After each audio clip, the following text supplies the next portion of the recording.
Bonsoir à tous et soyez les bienvenus dans votre journal. Ce soir, la rédaction accueille deux invités, Archimède Ahmada et Gamba El Fazar. Bonsoir. Bonsoir. Alors, vous êtes les finalistes du concours Créa Campus avec votre projet intitulé My Terroir. Vous nous direz en quoi consiste-t-il très exactement et pourquoi vous y avez pensé. On en parle avec vous tout à l'heure au cours de ce journal. Mais d'abord, voici les titres de ce mercredi 24 mai. La décision est tombée ce matin. Accusés d'avoir empêché l'entreprise de poursuivre ses activités, les délégués syndicaux CGT ont été condamnés à payer 8 000 € d'amende et sont également dans l'obligation de déplacer leur piquet de grève hors des sites de la société. De quoi provoquer la colère du syndicat, mais également de son avocat qui va faire appel. Explication. La 5e édition mahoraise de la Web Cup s'est déroulée ce week-end. Objectif pour les 11 équipes participantes, réaliser en 24 heures le site internet d'un parc d'attractions futuriste peuplé d'Android. La compétition aura été rude et les résultats ont été dévoilés ce midi. Reportage. Ce matin, à l'initiative des élèves et du directeur de l'école des apprentis d'Auteuil, une rencontre a été organisée entre différents représentants religieux. Objectif : échanger sur les différences et les similitudes entre la religion chrétienne et musulmane, mais aussi rappeler l'essence de ces religions, l'amour de son prochain. Plus d'informations à la fin de votre journal. Et voilà une décision de justice qui ne risque pas d'apaiser les tensions au sein de la société. Colas, assigné en justice par leur direction, les délégués syndicaux de la CGT viennent d'être condamnés à payer 8 000 € d'amende et à quitter sur le champ le site de l'entreprise. Comme en 2015, le tribunal a donné raison au groupe Colas, ce qui a eu le don d'indigner l'avocat des grévistes. Pour lui, cette décision présente clairement un conflit d'intérêts avec le droit social. Ce dernier souhaite donc faire appel. Le point dans ce sujet signé à Bassalidi, Pierre Bellucci et Leslie Vigne. La CGT, comme la direction de la Colas, attendait beaucoup de cette décision de justice. Elle est tombée vers midi et donne, comme en 2015, raison aux dirigeants de la société. Le juge des référés vient de faire droit à la demande de la Colas en ordonnant l'expulsion des salariés. Vous avez pu constater vous-même que les salariés n'étaient pas présents sur les lieux le 23, ils n'étaient pas présents non plus sur les lieux le 19, ils étaient présents le 18. Et la loi, elle est claire, le juge ne peut pas ordonner l'expulsion des personnes qui ne sont pas sur les lieux le jour où il statue. Et moi, je vais vous dire une chose. Immédiatement, on va relever appel de cette ordonnance. C'est une ordonnance qui est frauduleuse. Pourquoi elle est frauduleuse? Parce que j'ai encore, peut-être dans ma voiture, la seule chose qui intéresse la Colas dans ce dossier, ce n'est pas l'expulsion des salariés qui ne sont pas sur les lieux, mais la facture de l'huissier de justice. L'huissier de justice leur a remis une facture d'environ 8 000 €. Et ils ont demandé au juge de condamner les salariés aux dépens. Et c'est ce que le juge vient de faire. Les 4 délégués syndicaux mis en cause sont condamnés à payer 8 000 € d'amende. Pour le reste, les grévistes vont devoir sortir des sites de la société. Une décision à laquelle s'attendait Bouraïma Ahmada, qui ne cesse de pointer du doigt le pouvoir à Mayotte de l'entreprise Colas. Ah non, mais je suis dossier de justice français. Moi, c'est ça ce que je disais, que Colas, préfet, la DECT, la justice, ces gens-là mangent ensemble. Du coup, nous, les Mahorais, on n'a aucun passage là-dessus. On n'a pas un passage devant ces gens-là.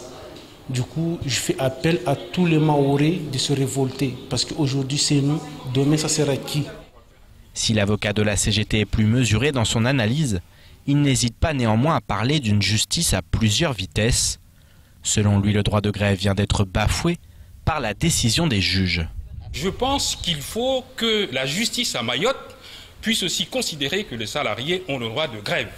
Cette décision qui a été rendue aujourd'hui, elle a été rendue au mépris du droit de grève qui est reconnu par la Constitution aux salariés. Et ça ne pourra pas continuer ainsi.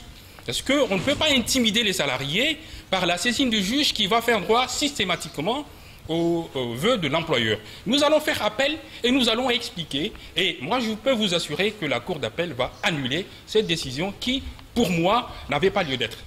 L'affaire en justice n'est donc pas terminée, tout comme ce mouvement de grève qui risque fort de se durcir dans les prochains jours. Et vous n'êtes pas sans le savoir, nous sommes à quelques semaines des élections législatives, soit le 3e tour de la présidentielle. Dans le département, les candidats sont désormais connus, 32 au total, 15 pour la première circonscription et 17 dans la deuxième.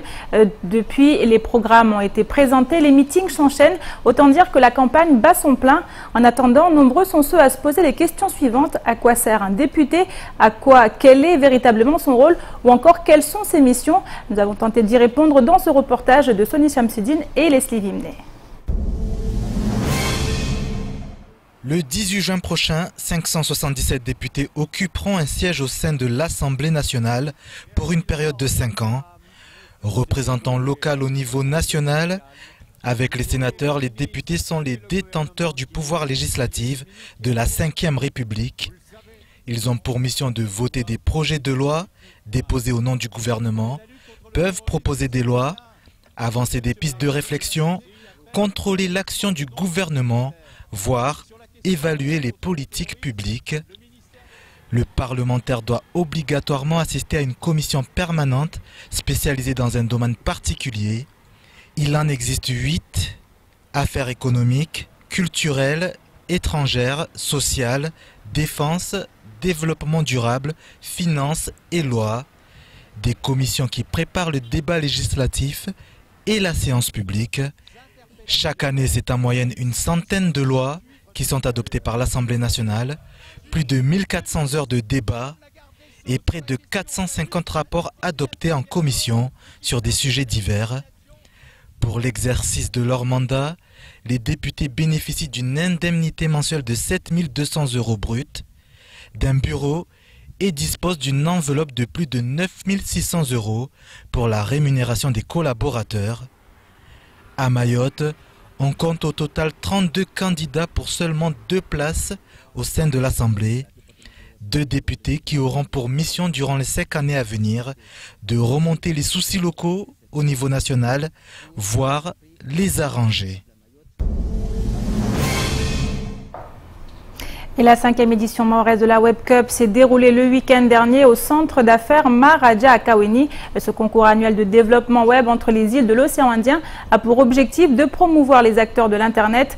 En clair, les candidats ont 24 heures pour réaliser un site Internet, plus précisément cette année celui d'un parc d'attractions futuristes peuplé de robots et d'androïdes. À Mayotte, 11 équipes étaient en lice avec cette année des candidats encore plus jeunes que lors des éditions précédentes. Les résultats ont été rendus publics ce midi. Je vous propose de découvrir les noms des vainqueurs dans ce reportage signé Adèle Laurent. Premier prix attribué au Goula Goula. Beaucoup de talent cette année pour la 5e édition mahoraise de la Web Cup. En effet, la compétition aura été rude entre les 11 équipes participantes qui ont dû réaliser et développer un site internet en 24 heures non-stop. Mais c'est finalement la team Goula Goula qui a remporté le premier prix, synonyme de qualification pour la finale internationale. Pourtant, le pari n'était pas gagné d'avance, même si certains membres de l'équipe n'en étaient pas à leur première participation. Moi, j'étais venu pour donner un coup de main à mes collègues de Ethic Service pour l'organisation. Après, j'ai eu envie de participer. Comme eux, ils avaient un collègue qui était absent, je me suis incrusté. Et c'était ma première participation et voilà, j'ai eu la chance de gagner, d'être parmi les gagnants. L'année dernière, on avait participé à la Web Cup, on avait fini second. Et là, on finit premier, donc les mentions sont là. Je suis très content de notre équipe. Tout le monde a tout donné jusqu'au bout. Design, qualité du contenu, technique utilisée, ergonomie ou encore qualité du site, l'équipe a réussi à traiter tous les aspects demandés par le jury en créant un site internet équilibré. Et si le but premier de ce concours est de révéler les talents, il permet aussi aux participants de se dépasser techniquement, d'apprendre à gérer leur temps et à travailler en équipe. Il faut se partager les tâches, il faut que l'équipe soit coordonnée, il faut se mettre du temps, genre à cette heure-ci on a fini cela, à cette heure-ci on a fini ceci. Il faut vraiment quelqu'un qui dirige l'équipe qui va dire voilà, là on arrête, on va faire autre chose et une autre tâche, quoi. Ça m'a appris des choses que je ne connaissais pas avant. Il y a aussi de belles rencontres. Ça m'apporte beaucoup, surtout au niveau professionnel, parce que le numérique aujourd'hui, c'est l'évolution, surtout pour Mayotte, et qui est en train de se développer fortement. Aujourd'hui, le numérique prend en effet de plus en plus de place dans nos vies et constitue un secteur d'avenir pour la jeunesse. Et en remportant cette compétition, la team Goula Goula s'est qualifiée pour représenter Mayotte lors de la finale internationale qui se déroulera en fin d'année. Pour Feswal Moussoun, membre du jury, le défi peut être relevé. On a déjà gagné une régionale, donc on sait qu'à Mayotte le niveau est là. On peut encore faire mieux. Ils sont très très jeunes, je vous le disais tout à l'heure, donc il y a vraiment du potentiel. C'est quand même un domaine où très rapidement on peut devenir très bon. C'est un secteur où il faut pas tant de moyens que ça pour pouvoir se former et améliorer ses compétences. Donc il n'y a pas de raison qu'à Mayotte on ne soit pas leader dans ce secteur dans l'océan Indien. Réponse en fin d'année. Ce qui est sûr, c'est que cet événement annuel a une nouvelle fois donné un coup de projecteur sur les talents de la jeunesse mahoraise. Félicitations encore au deuxième prix Les Modos ou encore les troisièmes Tam Tam Net. Et d'autres gagnants, d'autres vainqueurs cette fois d'un autre concours. Ils sont là sur le plateau avec nous, nos invités Archimède Hamada et Gamba El Fazar. Alors vous avez remporté le concours Créa Campus avec votre projet My Terroir. Alors de quoi s'agit-il très exactement ? Bonsoir.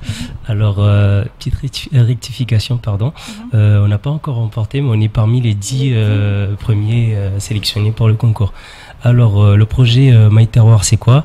C'est un projet basé sur la création d'une plateforme de vente de fruits et légumes produits exclusivement par des producteurs locaux. Donc sans utilisation des produits, tout ce qui est pesticides, donc c'est vraiment naturel, pour pas dire biologique, parce qu'on n'a pas encore l'appellation bio. Donc on est 3 étudiants originaires de Mayotte, en Master 1 à l'université de Tours. Donc l'idée est partie d'un constat. On s'est rendu compte qu'aujourd'hui à Mayotte on consomme des produits qui viennent de l'extérieur. On n'a pas forcément une traçabilité des produits. Et donc parmi les enjeux de cette création, on va mettre en place cette plateforme qui va permettre aux Mahorais de consommer des produits cultivés localement. Donc ça va permettre déjà dans un premier temps de relancer la filière agricole à Mayotte, mais aussi de continuer à développer économiquement notre île. Alors justement, vous êtes en stage ici à Mayotte. Est-ce que vous avez déjà eu l'occasion de rencontrer certains acteurs avec lesquels vous comptez travailler ? Oui, justement, mon collègue ici, il a effectué un stage dans un organisme du conseil départemental. Cet organisme-là qui octroie des subventions aux porteurs de projets. Maintenant, aujourd'hui, il est parti dans un autre cabinet, un cabinet de conseil, où il est en contact avec des porteurs de projets, où on leur conseille sur les personnes à voir, justement. Du coup, oui, nous voyons des choses intéressantes. Demain, après le concours, après les résultats, nous saurons où les personnes à voir ou à contacter. Alors, que pensez-vous de l'agriculture mahoraise aujourd'hui ? Aujourd'hui, l'agriculture mahoraise, malheureusement, est en plein déclin. Et c'est là l'enjeu de notre projet. Nous voulons les aider à promouvoir et à se structurer, les aider à produire et à se structurer convenablement et leur offrir aussi des débouchés auprès des consommateurs mahorais. Alors il y a un côté aussi, on parle de drive, alors c'est quoi très exactement ? Alors le drive c'est très brièvement, c'est en fait un système où on fait intégrer tout ce qui est internet, téléphone. Donc l'idée ça va être de commander sur internet ou par téléphone. Lors de la création de l'entreprise, nous on va mettre en place un site internet à la disposition des consommateurs. Donc un client commande sur internet ou par téléphone. Ensuite nous on prépare sa commande et à la fin de la journée ou à n'importe quelle heure, il passe récupérer sa commande. Ou sinon, nous, on propose aussi le système de livraison, tout en sachant que c'est une solution aussi pour lutter contre ce fléau d'embouteillage à Mayotte. C'est un système qui vise à faciliter la vie des consommateurs, les personnes, les employés qui travaillent dans les environs de Mamoudzou et autres. afin de leur éviter ces embouteillages-là. Ils gagnent en temps. Alors c'est aujourd'hui à l'état de projet, vous ambitionnez peut-être de créer votre entreprise avec ce projet à l'origine. Ce projet-là, oui, justement. Après le concours, on se donne encore 1 an avant de concrétiser la chose.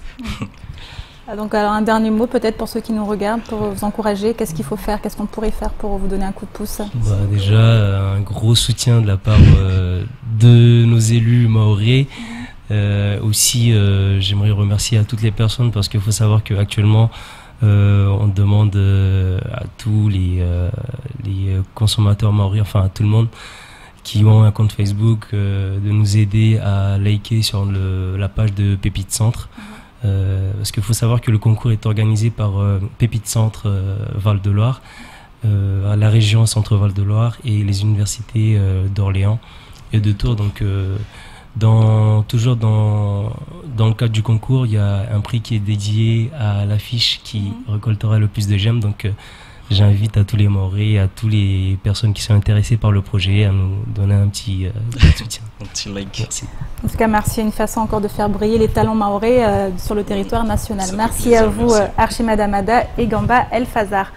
Et autre sujet qui font l'actualité de ce mercredi 24 mai, Force ouvrière qui monte au créneau face à la reprise en compte de l'ancienneté générale de service ou encore les policiers qui s'insurgent de nouveau. Davantage de précisions tout de suite dans l'actualité en bref.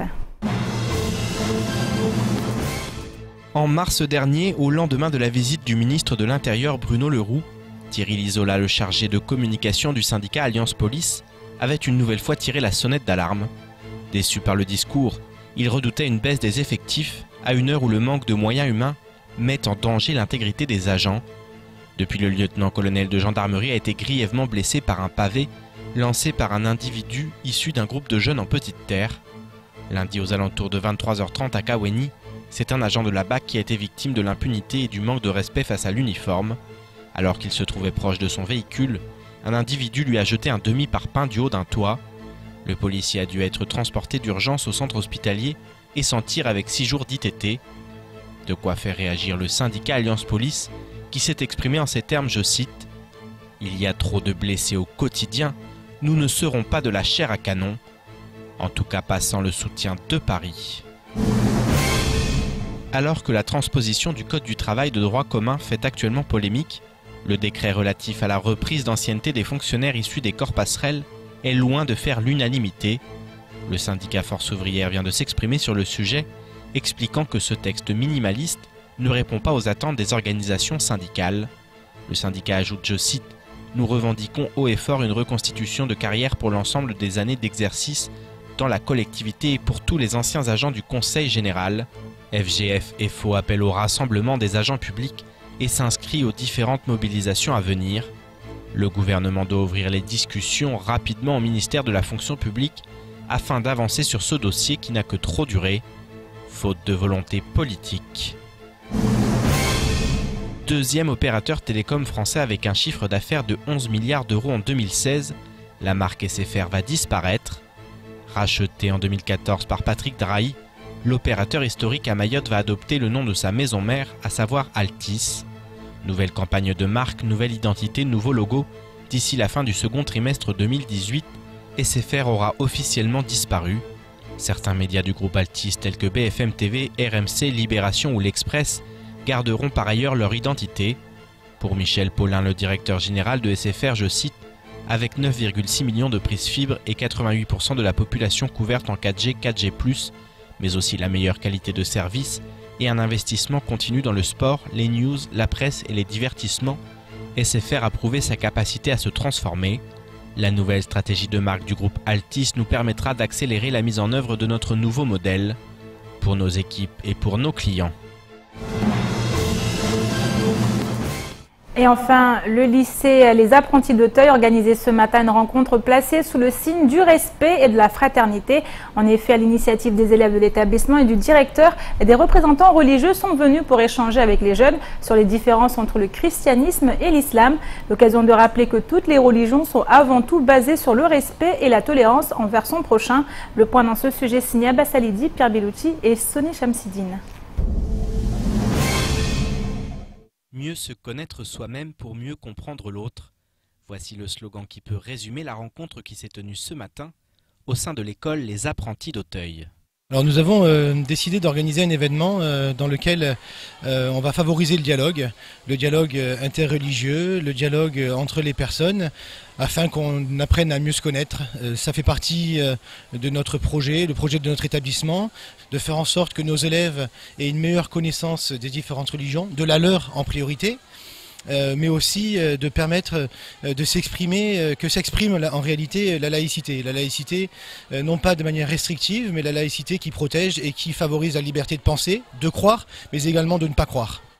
Pilier fondamental de la République, la laïcité ne cesse de faire débat au sein de la société française.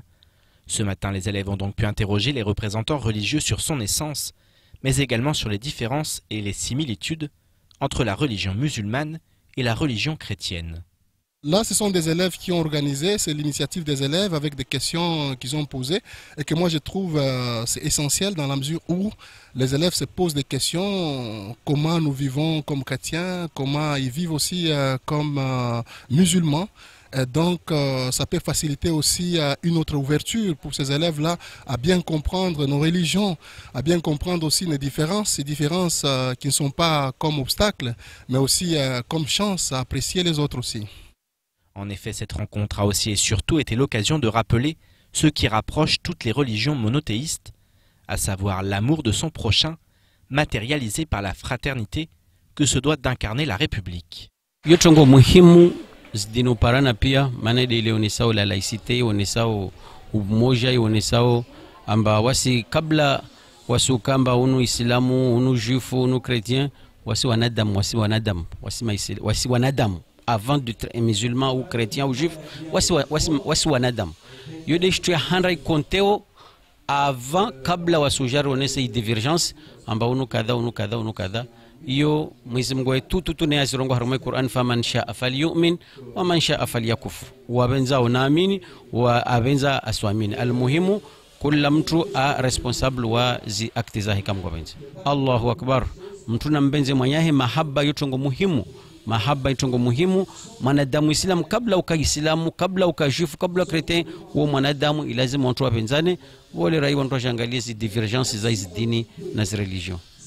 À l'heure où certains se plaisent à assimiler fanatisme et religion, ce genre de manifestation apparaît primordial et vise à favoriser le vivre ensemble. Alors ce message que nous essayons de faire passer, en tout cas, il n'est fort que parce que on arrive à réunir ces personnes-là, mais pour nous c'est surtout une œuvre de témoignage que c'est possible.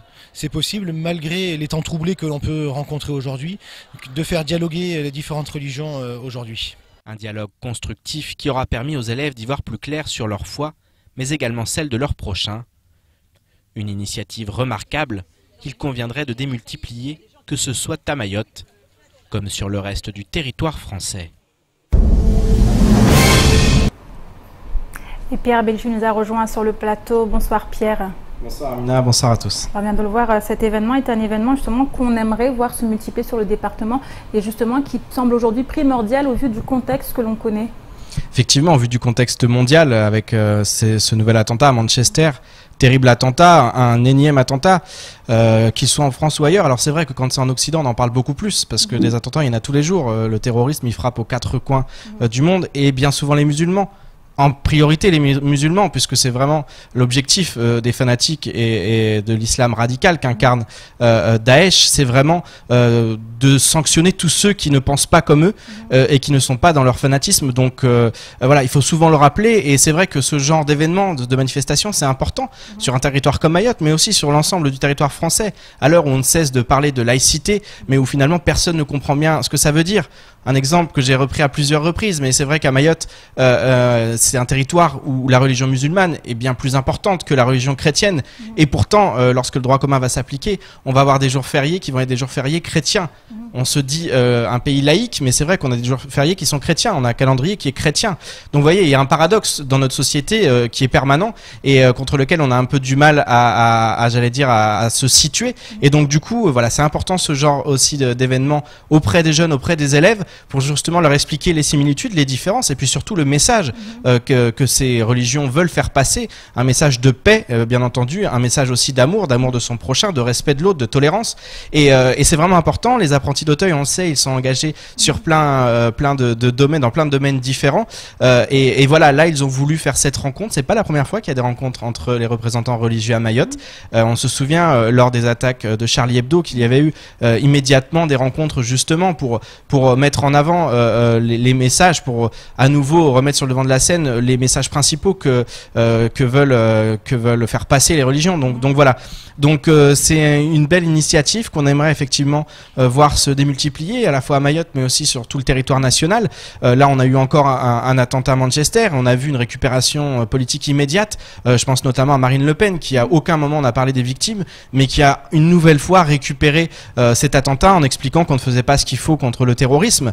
Or effectivement si on écoute ses thèses, elle veut fermer les frontières, l'espace Schengen, le Royaume-Uni n'y est pas. Donc voilà, donc vous voyez il y a plein de choses, c'est une île, donc on voit bien que lutter contre le terrorisme c'est très très compliqué. Aujourd'hui c'est de plus en plus compliqué, d'autant que par exemple elle veut renvoyer toutes les personnes qui sont fichées S dans leur pays, mais la plupart sont français ou alors sont anglais. Là en l'occurrence c'était un jeune qui avait la nationalité britannique, donc qui était né en Grande-Bretagne. Donc voilà, on voit bien que c'est une question très compliquée au sein de notre société aujourd'hui, et il faut des messages de paix plutôt que des messages de haine qui divisent. Voilà, donc c'est très très important. Nous on veut mettre en avant ce genre de choses, et puis sans cesse répéter qu'il ne faut surtout pas assimiler ce terrorisme à quelque religion que ce soit, parce que ce sont des barbares qui n'ont qu'une religion et qui n'ont ni foi, ni loi, ni Dieu, ni rien. Voilà, ce sont juste des terroristes, c'est-à-dire ils ont pour objectif de diviser, de semer la terreur. C'est ce qu'ils ont fait encore une nouvelle fois à Manchester, et c'est très très loin des religions. Alors pour revenir à cet événement, Pierre, c'est important de passer par les jeunes. Est-ce qu'ils sont plus sensibles, on dirait aujourd'hui, à ce genre de message ? C'est d'autant plus important qu'il y avait aussi cette notion de faire comprendre à ces jeunes qu'ils sont effectivement pour certains croyants, et puis de leur faire bien connaître leur propre religion, mais aussi les autres. C'est vrai que c'est important aussi de connaître les autres pour connaître aussi les différences et les similitudes. Et je pense que le plus important, c'est aussi ces similitudes, puisque finalement, lorsqu'on lit les textes sacrés, que ce soit effectivement le Coran, l'Ancien Testament ou le Nouveau Testament, on se rend bien compte qu'il y a énormément de similitudes. Il y a effectivement une doctrine qui est différente, mais beaucoup de similitudes. Et au sein même des religions, notamment la religion chrétienne, effectivement, il y a des courants aussi au niveau de la religion musulmane. De la religion chrétienne, il y avait des représentants protestants, également des catholiques. Donc voilà, avec cette séparation avec le pape. Donc voilà, donc effectivement, c'est des choses qui sont importantes à enseigner à ces jeunes pour que justement ils aient un éclaircissement et qu'ils y voient clair, et que derrière leur foi, ils puissent la pratiquer de la meilleure manière qu'ils soient, en respectant les autres. Merci beaucoup Pierre pour toutes ces précisions, et c'est ici que s'achève cette édition. Merci pour votre fidélité. Une édition à retrouver sur OM5, également disponible en replay sur notre site l'infocoesie.fr, sur YouTube et sur notre page Facebook.